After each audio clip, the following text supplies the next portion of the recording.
جمیل ويحب الجمال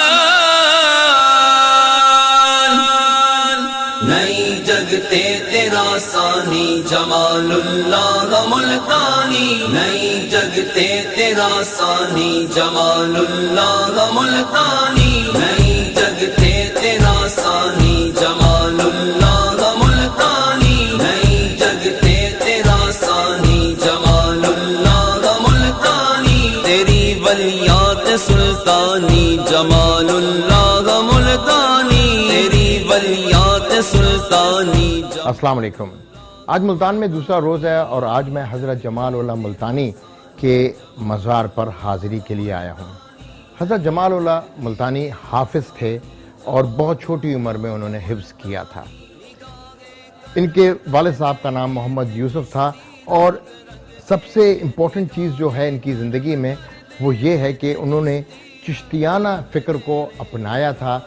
اور جو ایک خوبصورتی ہے کہ ان کی آپس میں محبت تمام سلسلوں کی کہ انہوں نے حضرت بہاؤالدین زکریا ملتانی کے مزار پہ جا کر بیعت کی تھی اور چشتیانہ فکر کو اپنایا تھا. یعنی سہروردی اور چشتیانہ فکر ہیں تو تمام صوفیہ کرام کی ہی لڑیاں وہی سلسلے ہیں، لیکن ان کا آپس میں اختلاف اس طرح کا نہیں ہوتا جیسا کہ عموماً سمجھا جاتا ہے یا دیکھا جاتا ہے.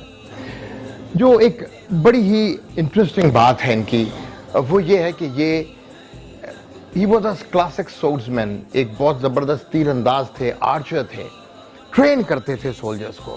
اور نہ صرف وہ ٹرین کرتے تھے بلکہ اس قدر مشاق تھے کہ جب کبھی بھی ملتان پہ کسی نے بھی حملہ کرنے کی کوشش کی، بالخصوص سکھوں کے دور میں سکھ لوگ بہت حملہ کرتے تھے ملتان کے اوپر، ملتان کے قلعے کے اوپر، تو یہ واحد وہ بزرگ تھے جو کہ تلوار کے ساتھ اور اپنی تیر اندازی کے ساتھ مشہور تھے اور تمام خطروں کو ملتان سے دور کر دیا کرتے تھے. He was also a savior of Multan. Nawab of Muzaffar Khan جن کا بیسیکلی یہاں پر اقتدار تھا، افغانستان سے تعلق ضرور تھا ملتان کا اس زمانے میں، لیکن جب افغانستان کے اور ارد گرد کے ایریے میں کوئی اور حکومت آئی ہے تو یہاں سے محصول نواب مظفر خان نے اس حکومت کو نہیں دیا.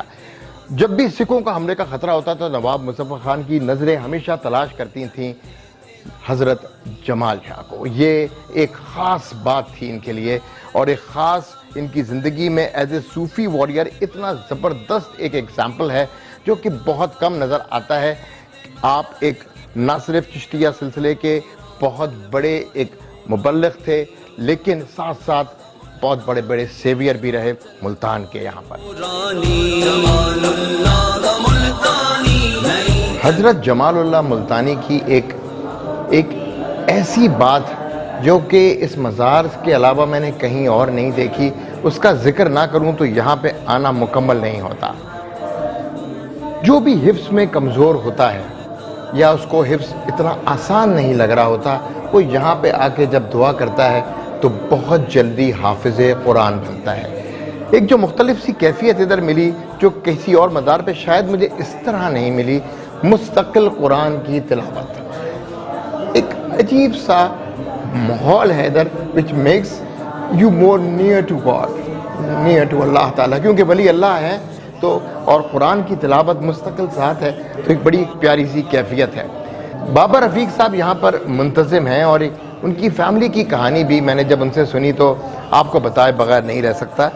پوری فیملی حفاظ پر مشتمل ہے، پوتا پوتی نوازا نواسی جو بھی آ رہا ہے اس دنیا میں وہ حافظ ہوتا جا رہا ہے. لیکن یہ بات بھی ذہن میں نشین کرنا بہت ضروری ہے کہ صرف حافظ نہیں ہوتا، اس کی مرہون منت دنیاوی تعلیم میں ڈاکٹر، انجینئرز، بندرگاہوں پہ کام کر رہے ہیں ان کے پورے خاندان میں جو بچے پیدا ہوئے ہیں. اور بابا رفیق صاحب کی بات بہت ایفیکٹو اور دل کو اس لیے لگی کہ انہوں نے اس دربار کی کرامتوں کے بجائے قرآن پاک کو سامنے رکھا ہے اور اس کی برکات کا ہم سے ذکر کیا. ظاہر سی بات ہے کچھ وجوہات کی وجہ سے وہ کیمرے کے سامنے نہیں آنا چاہ رہے تھے، لیکن ان سے پوچھ کے میں نے ان کی کہانی آپ کو سنائی. اس دربار کی کیفیت بہت مختلف ہے. Swordsman, archer, trainer of soldiers, great مین.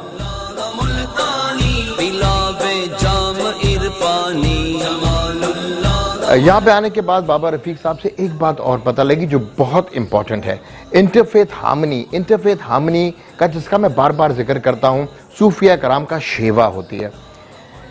حضرت داتا علی حجویری کے بھی پہلے خلیفہ ایک ہندو جادوگر تھے، جو کہ اب حضرت داتا علی حجویری کے بالکل ساتھ ہی ان کی قبر مبارک ہے۔ یہاں پہ بھی کچھ ایسی ہی کہانی ہے، اور ایک غیر مسلم تھے ہندو جن کی یہ قبر ہے، ان کا نام کلیم اللہ تھا جب ان کا انتقال ہوا، کیونکہ وہ حضرت کے لیے حضرت کے پاس آتے تھے، ان کے بیان سے متاثر ہوتے تھے، اور اس کے بعد انہوں نے اسلام قبول کیا۔ اسلام قبول کرنے کے بعد جب ان کا انتقال ہوا تو ہندوؤں کی رسم و رواج کے حساب سے ان کی چتا کو جلانا پڑتا تھا، لیکن ان کی چتا کو آگ نہیں لگ رہی تھی۔ یہ بات جب شور و غل ہوا تو یہاں سے حضرت خود باہر نکلے اپنے حجرے سے، اور جا کے ان کے لواحقین سے کہا کہ آپ لوگ ان کو آگ نہیں لگا سکتے، یہ ہم میں سے ہیں، یعنی مسلمان ہو چکے ہیں۔ ان کا نام کلیم اللہ رکھا گیا تھا، اور کلیم اللہ اب بالکل اپنے حضرت، اپنے پیر، اپنے مرشد کے پاس دفن ہیں۔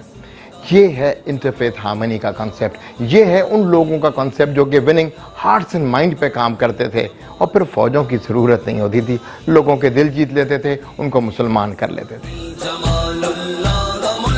نہیں جگتے تیرا ثانی، حافظ جمال الدین ملتانی، ایک کمال کمبینیشن،